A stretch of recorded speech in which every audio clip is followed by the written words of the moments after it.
Ladies and gentlemen, this is my great pleasure to have this opportunity to introduce the Puffland Farm project to all of you, members of Aima.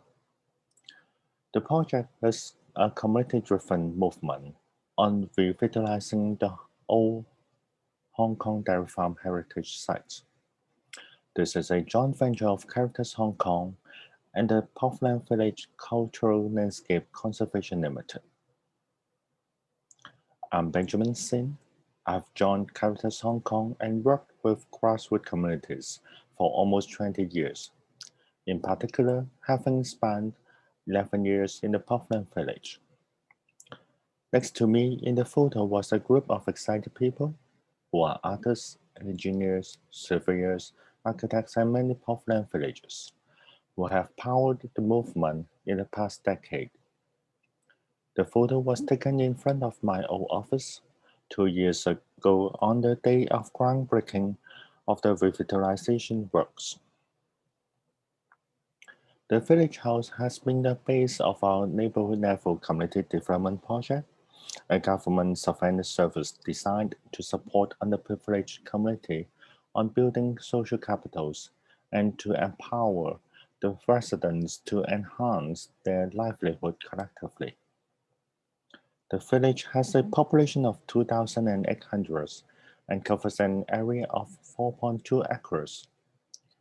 This dense horizontal community brings people together with intensive interactions. The villagers know their neighbors for generations and they have built trusting relationships with one another. The village looks like a squatter housing area and sometimes even deemed as an urban slum. But after engaging with the oldest families who have been living on this piece of land for generations, we know that the village has a history of almost 300 years, believed to be established in 1730.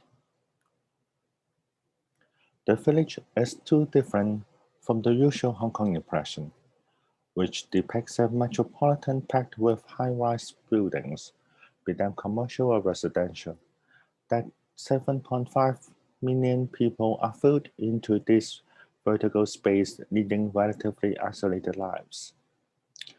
The village is valuable for she preserves an alternative way of living, which allows the urban people to enrich themselves with. The village is also located close to the first ever freshwater reservoir in the city, which together with its running streams forms the nowadays only eco-corridor on the Hong Kong Island West.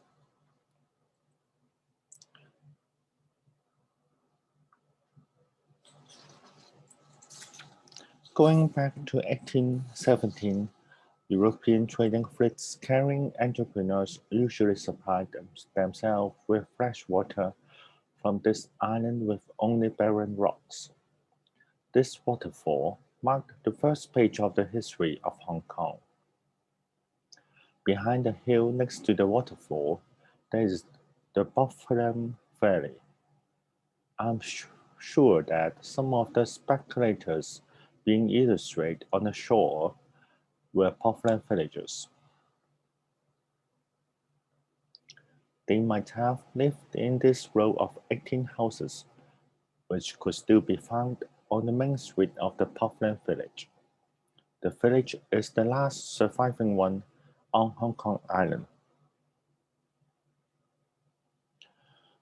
This historical settlement has transformed herself through agricultural, industrial, and cultural development.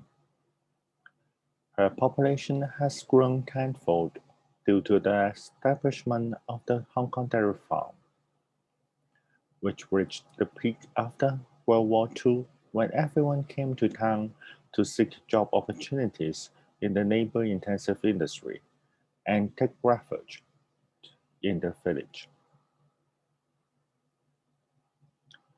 The dairy farm, founded by Sir Patrick Manson since 1886, had a herd of nearly 1,000 dairy cattle contained within a single area of 240 acres. By 1920, the farm was claiming to have the highest density of cattle per acre in the world.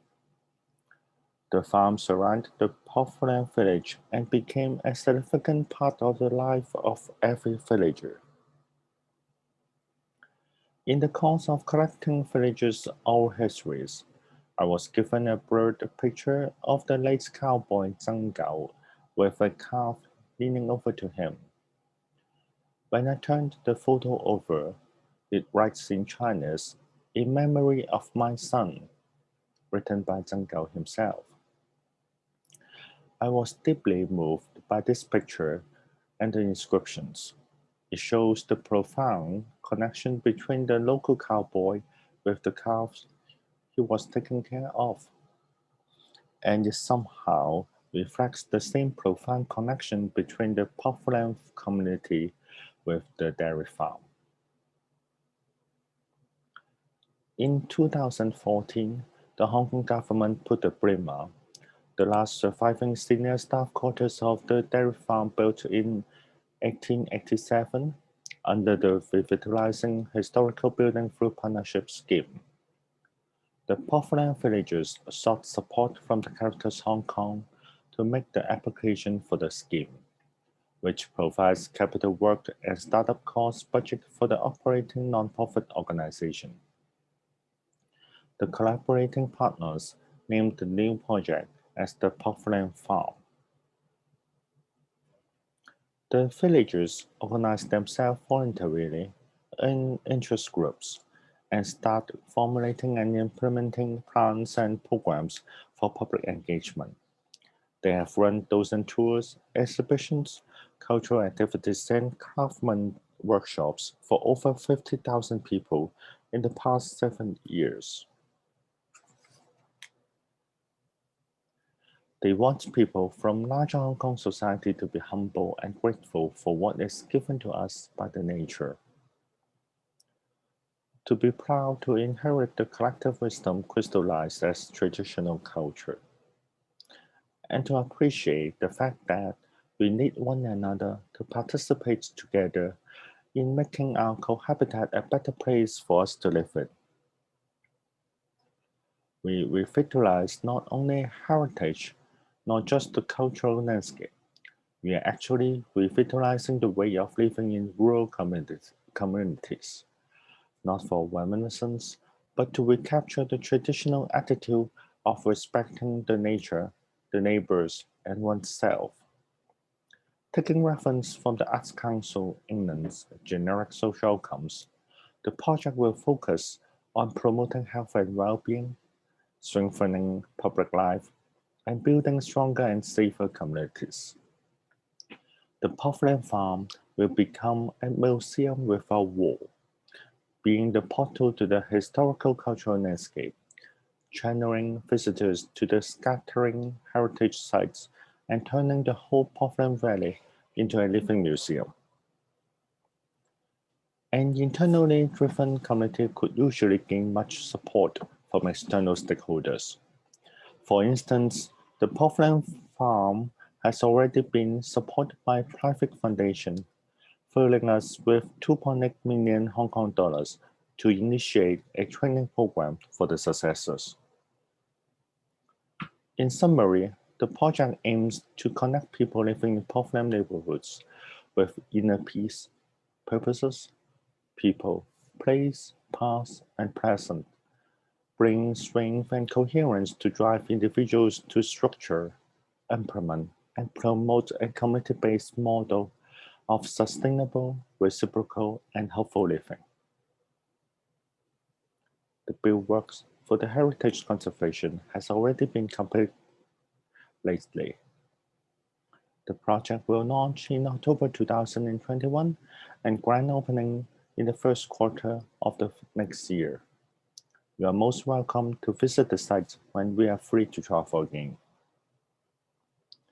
This is my presentation and thank you so much for having me to present in this conference. May I wish you all well and healthy. Thanks.